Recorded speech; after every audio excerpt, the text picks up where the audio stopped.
Welcome back to Shannon's Lumber Industry Update. This is episode 41, and I'm wrapping up my dissertation, if you will, on plywood. We're going to talk about plywood adhesives and the application, how it's done, and then I'm going to wrap everything up with a whole bunch of questions that you guys have submitted. So first and foremost, thank you so much to everybody who's gotten me questions. I've gotten questions via Instagram, via the website, and actually a few via my Renaissance Woodworker Instagram account as well. So lots of great stuff, a wide variety of things. We'll be touching on all of it today.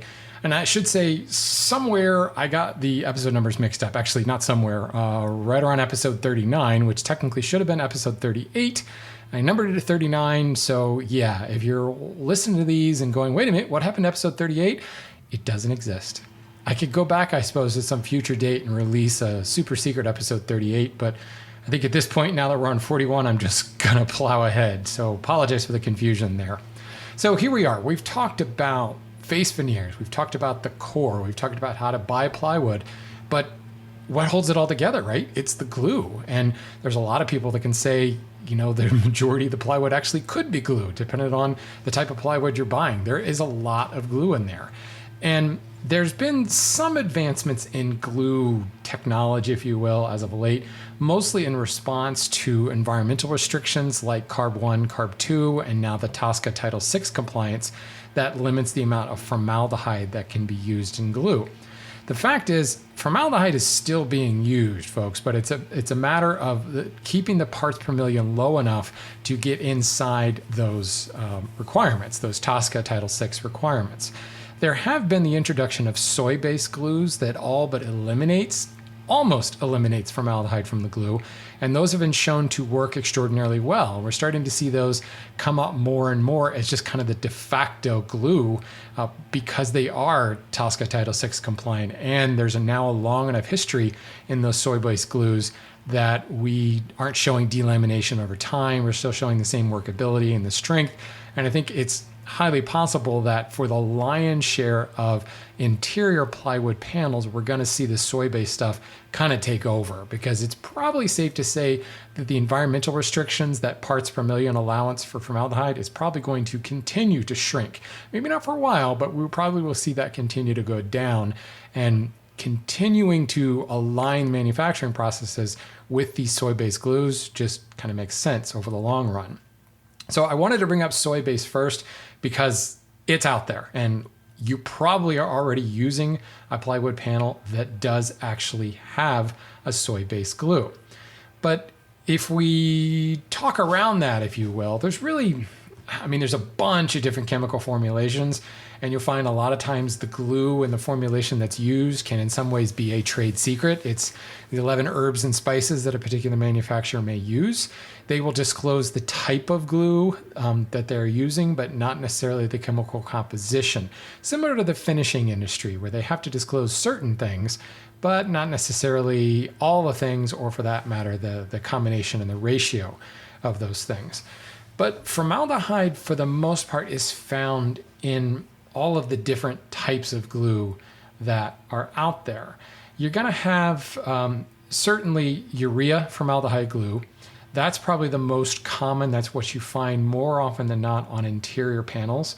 And then you're going to have melamine and phenolic glues. These are a lot harder, a lot more durable, and more weather resistant. It's what you're going to start finding in exterior panels and even marine grade panels. Now, there are other phenol resorcic type, I'm pronouncing that incorrectly, glues out there, and I could probably point to 10 other glues if I started Googling types of plywood glue. You're going to find a whole bunch of different ones. The fact of the matter is, if you're buying an internal panel, it's probably a urea formaldehyde panel, or it's a soy-based urea formaldehyde panel, glue in the panel. If you're buying an exterior plywood, it's going to be a melamine or a phenolic type glue. Now, if you're buying true marine grade plywood, you want to be looking for waterproof, boil-proof glue. So WBP glue. You'll see that listed as WBP. This is still primarily a phenolic or melamine-based glue, but it's subjected to boiling water for long periods of time with no delamination. This is what you're going to find in the high quality BS 1088 marine grade ply. It's really overkill for your exterior grade plywood that you might, sheathe the house with, or, the lowest quality of exterior grade would be something that I would maybe board my windows up before a hurricane came in. That doesn't really require that level of waterproof, boil-proof glue, but it's still going to be using more than likely a melamine-based glue for those. So that's the clear distinction. If we wanted to say there were the three types, urea formaldehyde, melamine, and phenolic, the phenolic and melamine can almost be lumped together as exterior grade, whereas the urea formaldehyde is your interior grade. And again, you'll even find polyvinyl acetate, PVA, your typical wood glue. You will certainly find that showing up, used a lot of times in as a veneer layer, which is the other point. You may actually find different types of glue in the same panel. Some glues are going to be better on the veneer surface for how much they might bleed through the surface or not bleed through the surface. You also will find that a lot of times the glue is specifically tinted. So you've ever been working with a sheet and you see this like pink layer or blue or green layer, that's the actual glue, and it's specifically tinted in order to get an idea of how much glue has been put on the surface. You can imagine if the glue is white or nearly transparent and it's sprayed onto the surface or even rolled onto the surface, it sometimes can be hard to see, is there a dry spot? Have we missed a spot? And they will tint the glue in order to visibly be able to see an even coat of glue across the surface. So that's what the colors are. The colors don't really indicate a type of glue. It's more of a tint that's being applied just to see that it's being spread unevenly. They used to be able to say that the tint could tell you who the manufacturer was, but I don't really think that's the case anymore. Now, as far as application goes, you really can roll it on or spray it on. There are other variations of their like curtain coaters and like foam extenders where they'll put a bead on and kind of squeegee it across the surface. But I think the most common would be rolled, and exactly as it sounds. Take one giant roller that is coated with glue and it's rolling the glue on. Spraying, I think, is probably what you will find more often not these days. It's creates a much more even coat, but you also have a lot more control over the coat. So in the last episode, when I talked about how certain things can be changed around in order to change the price of the plywood, in order to essentially cut a corner to meet a price point, the amount of glue, i.e. the amount of atomization, how fine, how much air is in the stream and how much glue is in the stream, can be changed in order to change the amount of glue that goes on the surface or the amount of moisture injected through the adhesive. And that's really, the atomization of a sprayer gives us a lot more control over that. Moreover, a roller, well, if you've ever used a paint roller, when you first dip it in the little pan, it goes on really, really thick and you kind of have to spread it around at first, and then it starts to flow a little bit better, but then it'll start to dry out and it's not quite putting an even coat on there. Moreover, the roller kind of takes time to warm up, to get saturated and start rolling out more evenly. The roller is a little bit harder to actually see. Are you getting a consistent thickness of coat? And here again is where the dye really came in. Like, imagine putting green paint on a white wall. As that roller starts to get dry, you will see how that green kind of thins out, gets spotty in color. That's the same thing that's going on with the dye and the glue. But also one of the reasons that rollers have really given way more often than not to sprayers, because you can constantly keep the same amount of glue being put onto the surface by controlling the pressure in the sprayer. But as I said, you've got a great deal of control to how much glue is in the stream. Moreover, how fast is the conveyor belt running that's moving the veneer through there? If you pick up the paste on the conveyor belt, you're going to get an even thinner layer of glue that's applied. The crazy thing is sometimes there are alarms put in place in the system that say, the glue feeder, the tank, is actually running low. And that alarm can maybe go off for a while and the tank starts to get a little bit lower and the spray gun starts to get a little spotty. And if you've ever used like an HVLP gun, as the cup starts to go dry, you start to sometimes get it, it's not spraying as finely, it's not atomizing, is that a word? I think it's a word. Atomizing uniformly, and you get like sputters and large glops of stuff coming out because there's too much air in the system, and it's not finely sprayed anymore. And you can actually see that in some plywood when it comes to the end of a run, and maybe the glue pot has gotten a little low. That alarm maybe went off too late. It was set to go off too late, or somebody wasn't quite paying attention. Now, there's also automation built into that where the glue pot will be filled automatically when alarm goes off. But these are all things that can affect how a plywood panel goes together, and how, I hear a lot of stories of people that say, yeah, my panel delaminated, and they look closer and they realize there was absolutely no glue between those layers. But when heat and pressure was applied when they were pressing the panel, it just kind of stuck itself together. Or there was a little bit of glue that bled through from one layer to the other, and it caused just a little bit of tack, but really there was no glue put between those veneer plies. Stuff like that can happen all the time. You're also going to find the alteration of the glue by adding fillers that can increase the viscosity or sometimes lower the viscosity. Mostly it's to increase the not lower the viscosity. What I'm saying, that's an extender. Fillers would increase the viscosity in order to maybe provide a little bit of gap filling. So say that there are voids and things in there, and the fillers can actually increase the viscosity at a particular point in the curing time. So it goes on a low viscosity and it allows things to flow into those gaps. And then as it starts to tack up, the viscosity goes up dramatically and it forms a gap filling layer. That can certainly be done when you're working with lower quality veneers that need a lot more filling. Extenders are just the opposite. They are decreasing the viscosity, making it runnier so that you can get more glue on the surface.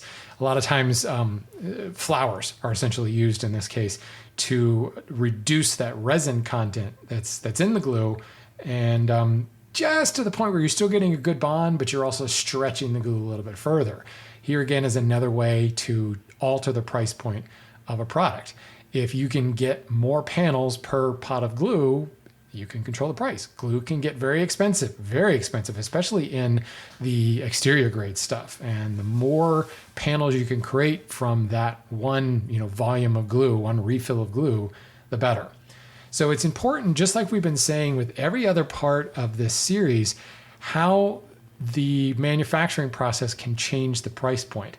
How changing the glue or changing how the glue is applied can change the price point you're looking at. And now this is getting particularly esoteric because a lot of times you're not going to get this type of information from a dealer. Your dealer probably won't know, but you can dig into the technical specs and start looking at the glue and looking at the manufacturer. If you can find out who the manufacturer is, you can find out, this particular product line is rolled on. This particular product line is sprayed on, or all of our products use sprayed on glue. In my opinion, that's the better method if you hadn't figured that out already. So that can tell you right there, if this product line is rolled on with the glue, I may not want to do that because I might have the quality control may not be as consistent there. On the flip side, though, as I said, with greater control over the atomization of the glue, you could actually end up in a situation where you are getting an even coat of glue, but maybe it's particularly thin. They figured out how to make it so unbelievably thin to stretch the glue as far as they can while still getting things to stick together. And if you're going to be putting that plywood panel through a particularly stressful application, that might not be good enough. You might want a stronger glue bond, or you might want to switch the type of glue altogether. Types of glues, for a lot of times people will say urea formaldehyde or PVA or phenolic or melamine, but you'll also get alphabetic characteristics, type EF, type F, type E, type A glue. And this can often be even more confusing. But here again, if you know the manufacturer and you do a little bit of digging on their site, you can find out how they defined those various types of glue. Again, they're not going to give you the actual chemical formula, but honestly, what would we do with that anyway? There are 12 carbons to every silicon. No, that doesn't make sense. Sorry. my organic chemistry is failing me at this point, but you get the point. What are you actually going to do? Unless you are a chemist, I don't really know what you would do with a chemical formula or the various ratio, what we would do that level of information. But what you can at least do, and this is especially important if you've had a good experience or a bad experience, and you're trying to figure out, how do I find that panel again? Well, what I bought before had this type of glue. So let me try to find another panel that has a similar type of glue. It had this type of glue application. So by themselves, it may not tell you a lot. But once you have that good or bad experience, it can really help you a lot in buying or duplicating that experience down the road. That's all I really got to say about glue. I mean, it can get really, really technical and frankly, well beyond my qualifications to talk about it. I'm a lumber guy. I'm not getting knee deep into the weeds of the glue stuff, but I did want to bring it up because it is obviously another variable to consider when you are buying a sheet of plywood.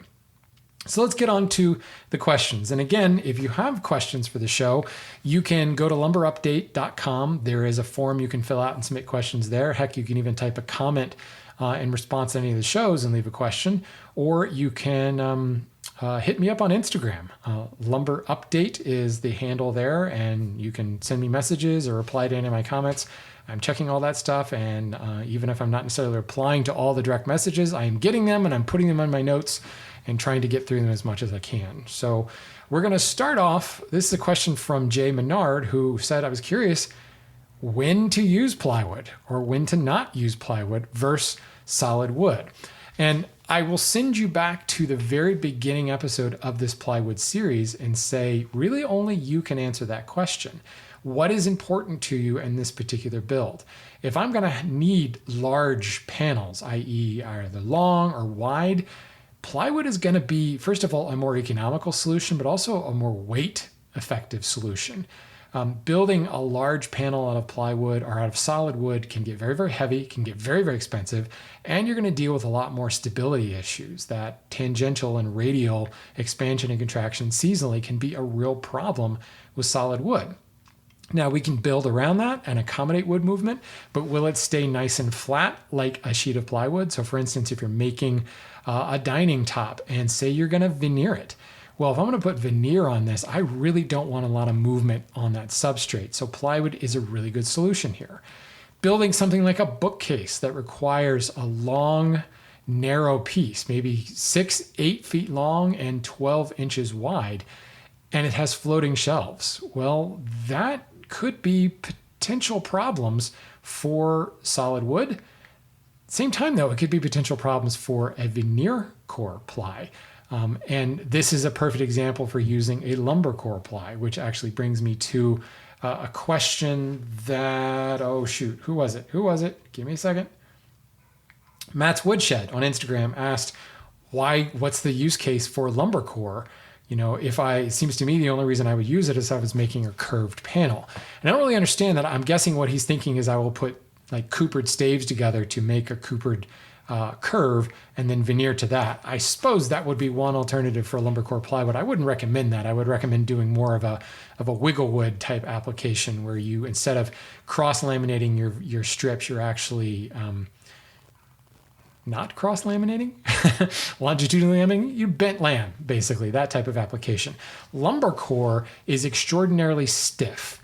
And you can go back to the modulus of rupture, modulus of elasticity episode I did a few months ago about that stiffness. Lumber core has much, much greater stiffness than veneer plywood, veneer core plywood.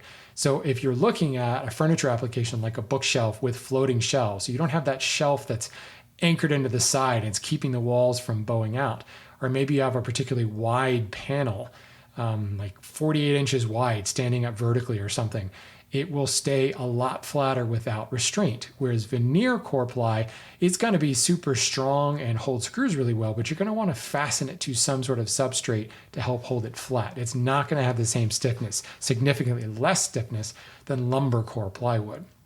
So I'm kind of answering two questions at the same time here, but as far as Jay's question on when to use it, when not to use it, it all comes down to what's important.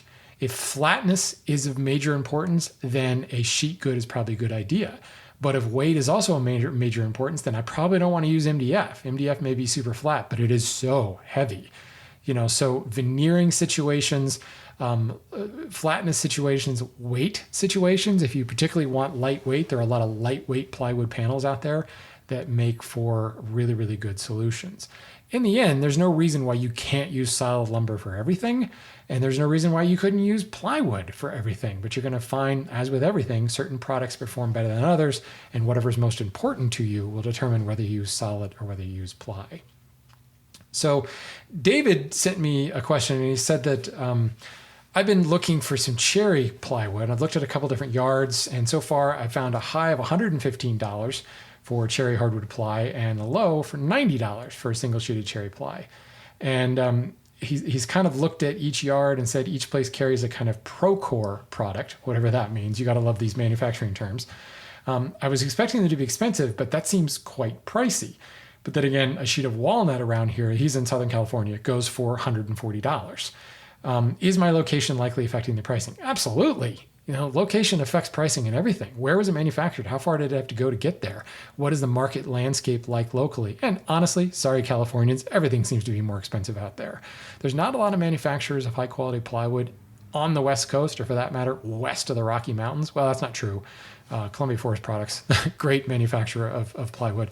But as is so often, if it's manufactured in your backyard, they tend to export it everywhere else, and you don't get it locally. But just the scarcity of high quality lumber yards out west in general makes prices a lot higher.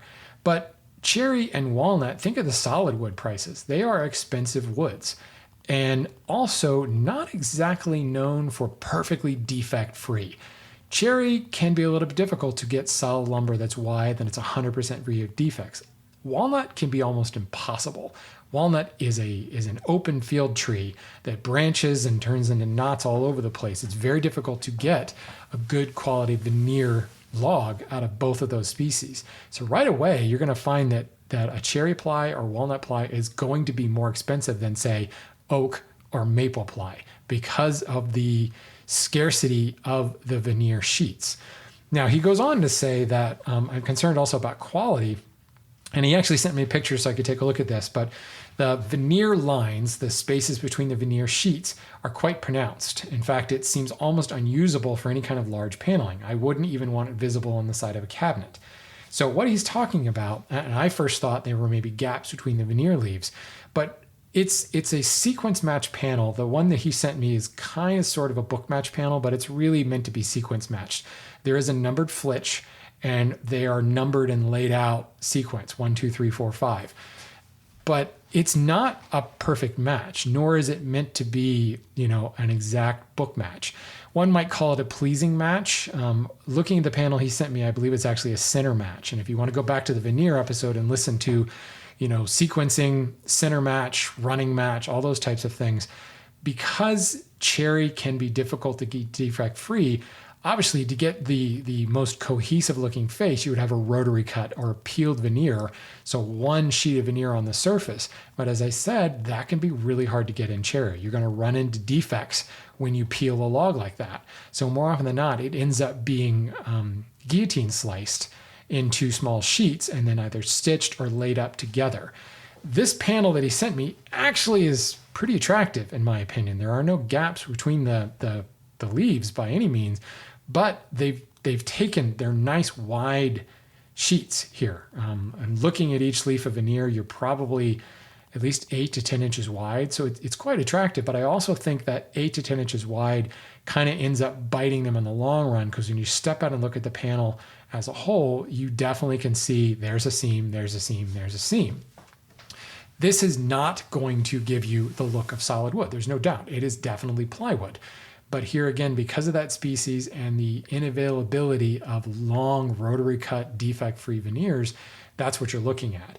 If a pleasing face, here again, what's most important to you? If a pleasing face is what you really, really need, then I recommend looking for a quartered faced ply, a quarter sawn cherry ply, or an actual book matched cherry ply panel. Just plain old sequence match, running match, or center match, there's not going to be as much attention paid to how the grain flows across those joint lines from one leaf to the next. Whereas a book match, absolutely they're going to pay attention to that. A quarter match or a rift and quartered match is going to just blend together. Just like gluing up a solid wood panel, those straight grain lines of rift and quartered are going to blend much better, and that straight line between the leaves, the glue line, will disappear altogether. If that's really what you're looking for, if you want to hide the seams altogether, I don't recommend a sequence match cherry ply. However, that's going to drive your cost up. It's going to drive your cost up a lot more. And you probably, I don't know, it's going to vary from location to location, but you probably will be looking at $130, $140 a sheet for a good quarter sawn cherry ply. So again, ask yourself, how important is that for my particular build? Can I get it cheaper with a different style of plywood, or can I do it with solid wood? So Brad has a good question. He says, I have a question just about standard sizes in the lumber industry and where they originate. What is exactly the deal with 4x8 plywood? It seems like kind of an arbitrary dimension adopted as a standard for all sheet goods, minus the 5x5 panels, but we won't talk about those in polite company. So good question, Brad. 4x8 is architecture driven. The typical ceiling in a house is 8 feet tall. And 4 feet, well, certainly 8 foot, that accommodates for that. You can put up sheathing and it goes from floor to ceiling, even with just a little bit of room for expansion gap. And 4 foot perfectly aligns with the 16-inch stud spacing. So it allows you to have good attachment points on the stud and still be able to have sheets meet in the middle point of a stud. So as the two panels come together, they're over top of a stud. That's the whole reason for that. The wall, the stud structure of a wall behind it is why 4x8 sheets exist. 5x5 panels or 5x10 panels exist in very much the same reason. They can be used for very specific operations where that 5 foot length makes a lot more sense and the 10 foot length makes a lot more sense. I see them used a lot in boat builders, but also stepping away from plywood, talking about sheet goods, look at sheetrock. A lot of times sheetrock is specifically longer, or of course you have sheetrock instances where you're sheetrocking in like a cathedral ceiling area where you need a longer section. The sizes of the sheet guides are determined entirely by the construction industry. So the hobbyist woodworkers and the furniture makers out there, and we think, man, got to haul this big old sheet of plywood around. I'm just cutting up into little parts. We are absolutely in the minority. Most of sheet goods are used as sheathing that go up against a stud wall, and that's where those dimensions come from. Matthew asked, what about the factory edges of plywood? How reliable are they? Are they square or are they flat? Well, the easy answer is don't trust them. Some of it will depend upon the manufacturer. Plywood, when it's laid up, is specifically made larger than 4x8. In fact, a lot of plywood sheets, if you actually measure it, you'll find that it's not actually 48 inches. Sometimes it's 49 inches and 96 and a half, or sometimes 97 inches. And this will vary dependent upon the manufacturer, but it also can vary a little bit dependent upon the run from the same manufacturer. But it's laid up to be larger. So we'll say it's laid up to be 50 inches by 100 inches. Once it's pressed, once it's cured, it is then cut to size. And ideally, it's cut so that everything is square. It's pretty safe to say that it's flat because it's cut all in one blade that's cutting the thing.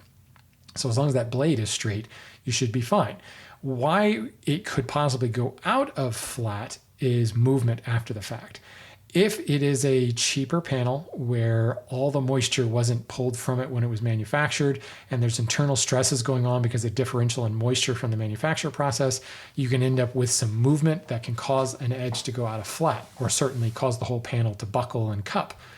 But if the bigger issue that I see is one edge square to the other? And my thing is just assume that it's not. Don't ever build a project counting on that square and that flat edge. And if you get a panel and you check it and it's square, hey, good for you. That's awesome. Now you can mark that as square, just like I would mark a solid wood board once I jointed it. That's now my reference edge. And here's my reference end. You're going to do the same thing with plywood. Don't trust it until you verify it and then mark it once you verify it. But it can go out of square many ways from manufacturer to the lumber rack, wherever you're buying it.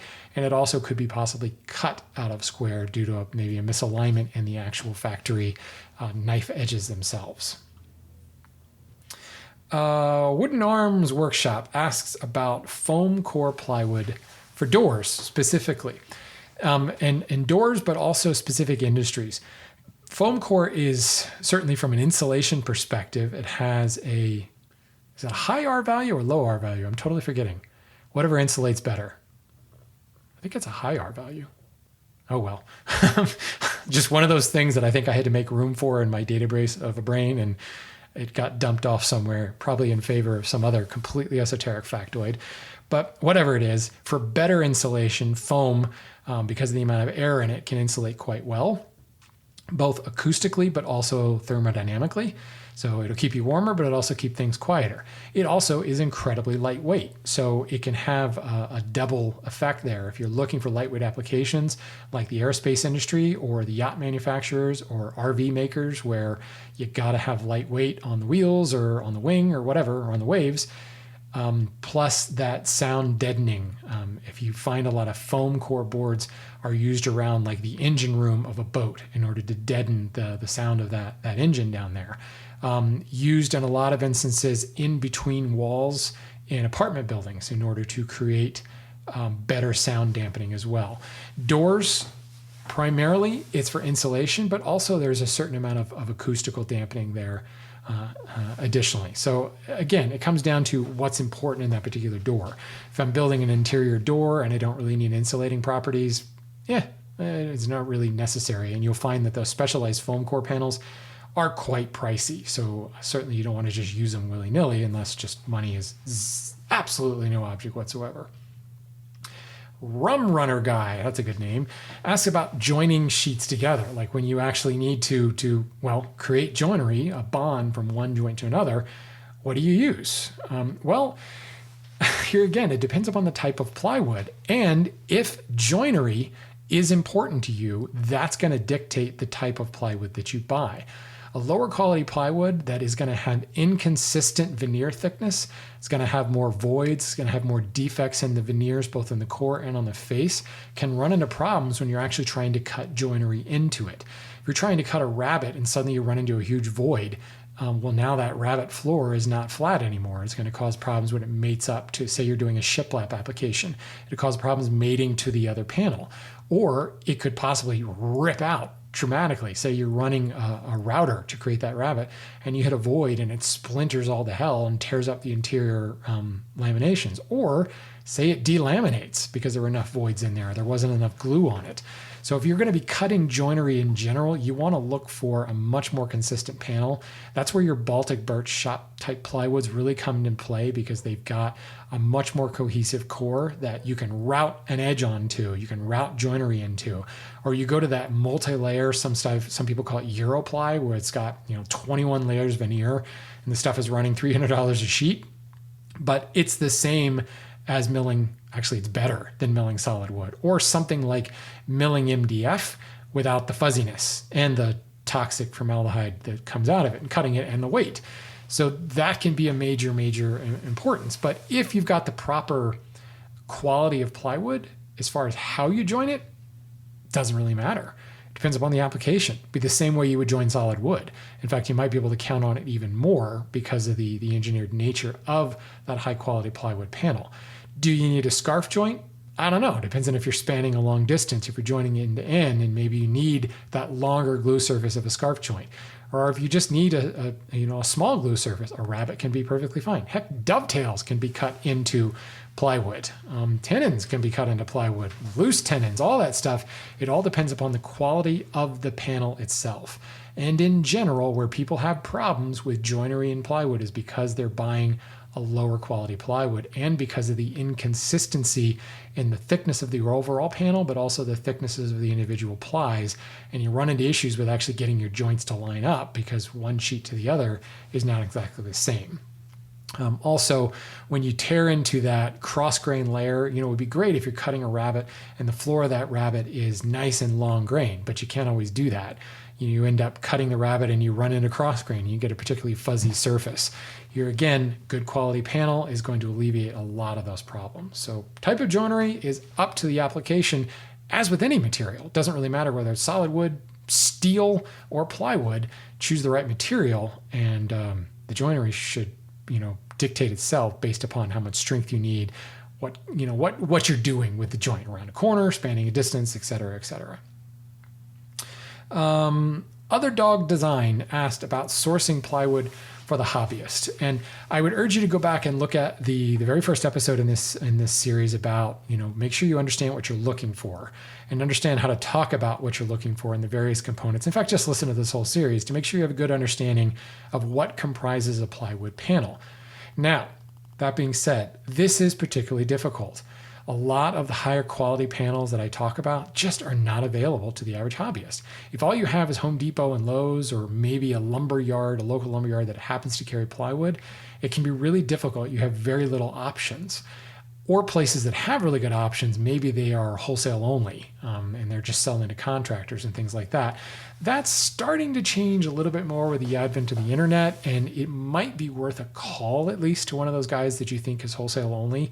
The worst they can do is say, I'm sorry, I can't help you. But unless they're absolute jerks, which don't get me wrong, that's highly possible, they'll at least maybe point you to somebody that they're selling to, or at least make a recommendation for you on where you can find plywood.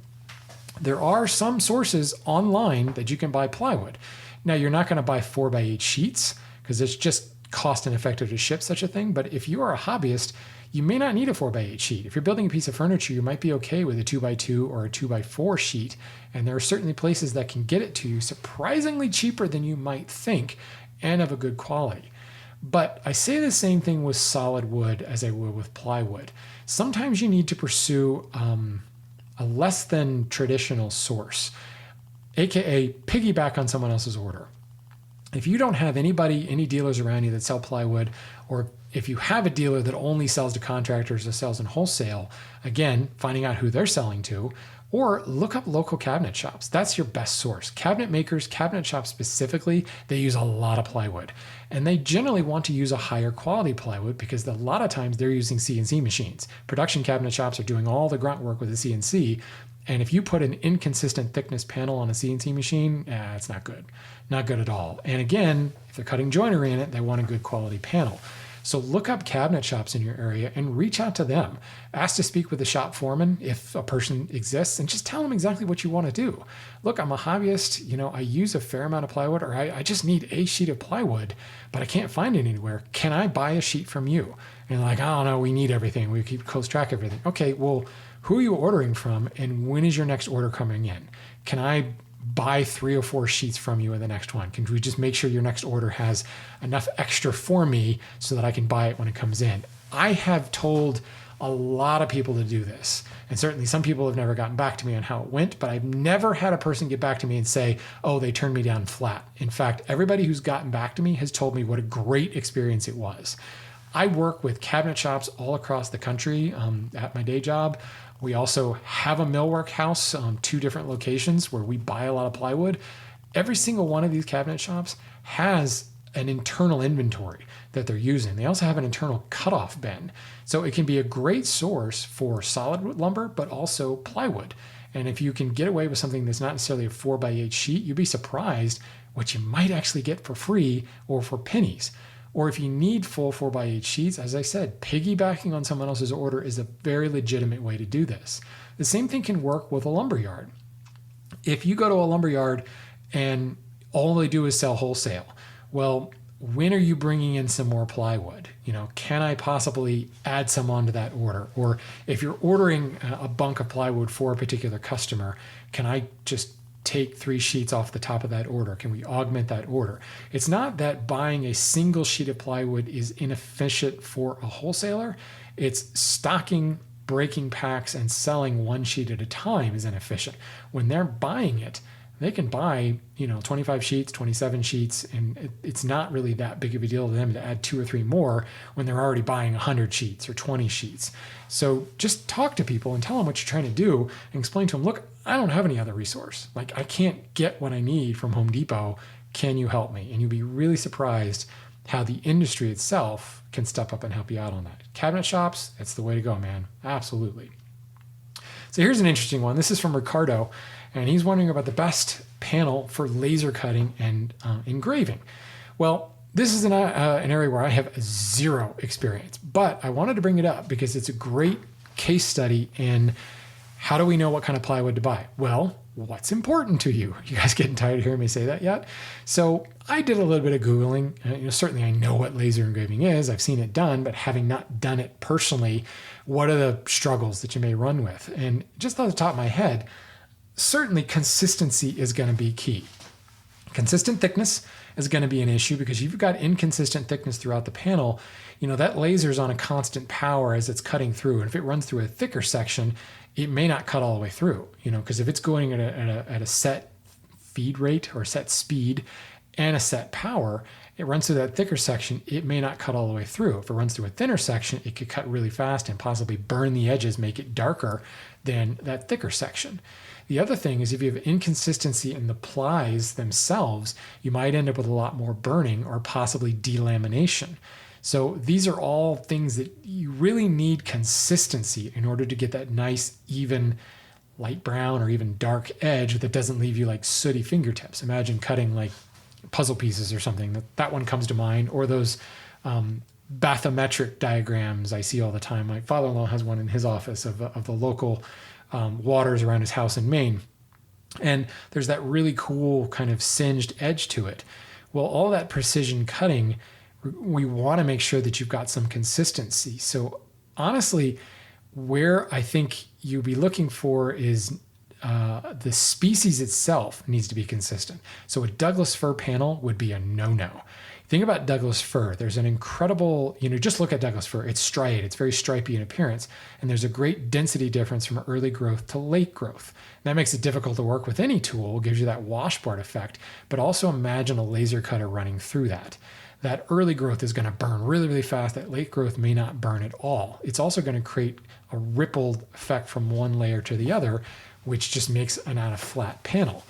But if you use something like an Akume panel, Akume, often used in marine grade plywood, Akume is like the most homogeneous wood species out there. There's like no feature whatsoever. It's incredibly boring stuff, but man, is it consistent. And if you've got a panel that's made of nothing but Akume, single species throughout, with exact consistency from ply to ply, it's going to cut predictably with a laser cutter. Or think of another homogeneous species, basswood. There are a lot of manufacturers out there who use basswood as the core because it's quite lightweight. Aerospace, airplane panel manufacturers use basswood a lot for their interior plies, or sometimes they even make kind of a faux lumber core where they're using a thicker basswood center. Well, basswood is very lightweight, but also incredibly consistent. It's one of the reasons basswood is so wonderful for carving, is because it has very little grain to it. So just think about what would be important. And I'm sure I'm missing things because I don't use a laser engraver, but more importantly, where are the problems you've had with laser engravers and plywood before, and think about how you would address those. More than likely, consistency of species, same species from the core and the veneer, and the consistency of the species itself. Heavily porous wood like oak, not so good. Heavy late wood, early wood differentiation like Douglas fir, also not good. Homogeneous is what we're thinking more than anything in this. So thank you, Ricardo. Kind of left field question there, but I like it because it kind of applies what we're talking about here. Mortified wants to know, where does the sawdust for MDF come from? Well, it comes from lumber mills. I can tell you right now, we cart off about 3 tractor trailer loads of sawdust every single week from my mill, and we keep about 8 or 9 tractor trailer loads in order to power our own boilers for our dry kilns. So there's a lot of dust being produced in our mill, and there are a lot of sawmills, and we're not even a sawmill. We're a millwork. We're running molders and things like that. Imagine how much dust sawmills produce. So that certainly is going into it. But more and more these days, you'll find a lot of recycled cardboard containers like milk cartons and things. Paper, newspaper. Yes, newspaper still exists, right, somewhere. Even plant products like corn silk gets used and recycled into MDF. It's all cellulose products. The fact is, there's a lot of processing that goes on with that wood dust and those various products, whether you're making fiberboard, OSB, particle board, or MDF. There's a lot of processing that happens in order to unify, and things that are injected and added to the mix to make an MDF panel. So it's coming from a lot of places, and for the most part, it's pretty much all recycled. I don't think I know of a manufacturer that's specifically making dust in order to make plywood. There's enough There's enough byproduct from other industries that they don't need to do that. Matt wanted to know if you would ever make your own plywood or would you just veneer over commercial ply? The answer is yes. I have done both. And there are going to be situations where maybe you need, again, what's most important to you? Well, I really need thicker plies. I want certainly a balanced number of plies, but I want to make sure they're thicker so they machine a little better. Or I want to make sure that I've got the right species in there. Go back to that whole basswood idea for laser engraving. Well, it can be difficult to find that, but maybe you can find solid wood basswood. Well, you can saw up your own veneers. Certainly, if you have a drum sander, it makes it super easy to sand them to consistent thickness, and you can lay up your own panel. Or maybe you wanted to create wiggle wood, where you've got the grain all running the same direction. You can do the same thing easily in the shop. The problem becomes when you're looking for large sheets. I have a vacuum bag in my shop, but it really only can fit a 2x4 panel in it. So if I needed something larger than that, it gets a little difficult. But if I need something that's a 2x2 or like a 12x12 panel, and I have done this before, I've laid up my own plywood. Works great. I have also taken commercial plywood and just applied my own veneer over it. That's a great example for a Baltic birch or a shop ply where it's not all that pretty, but you know that it's going to be nice and stable. It's going to have a good, consistent core to it. But say I want it to be prettier and I'm not able to find that cherry veneer. So going back to, who was it asked the question about cherry? Mike, I think, who asked about the expensive cherry. Well, you might be able to find a pretty good deal on cherry veneer. And then you can lay up your own panel to get that perfect, pleasing surface. That's actually a lot of fun. So, and you can skip ahead and not have to go to all the trouble of laying up your own panel by buying a Baltic birch. I keep saying Baltic birch, even though it's a brand name, a shop panel, and putting your own veneer over top of it. And it actually, it's what I akin to my buddy Matt, who's sawing his own logs and building furniture from trees that he either. Well, not that he felled, but he sawed into logs. You can get the same satisfaction from an engineered perspective where I laid up that panel myself and I veneered that panel myself. That can be a lot of fun and also give you things that just are not possible. Have you ever seen an in-grain veneered panel? It's pretty cool looking, but that's another thing that you can do by doing it in your own shop. Dave wants to know, why are all the patches football shaped instead of squares or circles? So look at a plywood panel, there's a void somewhere and it's been patched and they're all football shaped. Simple answer. The football shape or the oblong oval nests together with less waste than any other shape. So if you've got to cut a bunch of shapes out of a sheet of veneer and you want to stack them all together to produce the least amount of waste possible, a square produces a heck of a lot of waste. It's very difficult to lump that together, and still leave room to cut them out. A circle produces even more waste because now you've got all those weird where you have corners on squares, you've got rounded sections that can produce a lot of waste. The oblong football shape can be nested and stacked very closely together and produce more per sheet with less waste.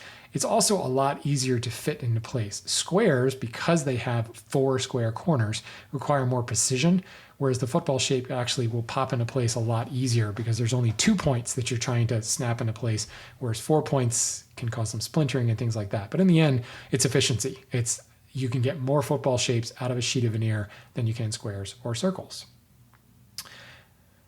Whew, that was a lot. If I missed your question, I apologize. I got a lot of these, but I didn't want to, run on and on and on. But man, this is good stuff. There's a lot of plywood questions out there. Definitely, if you continue to have plywood questions, send them my way.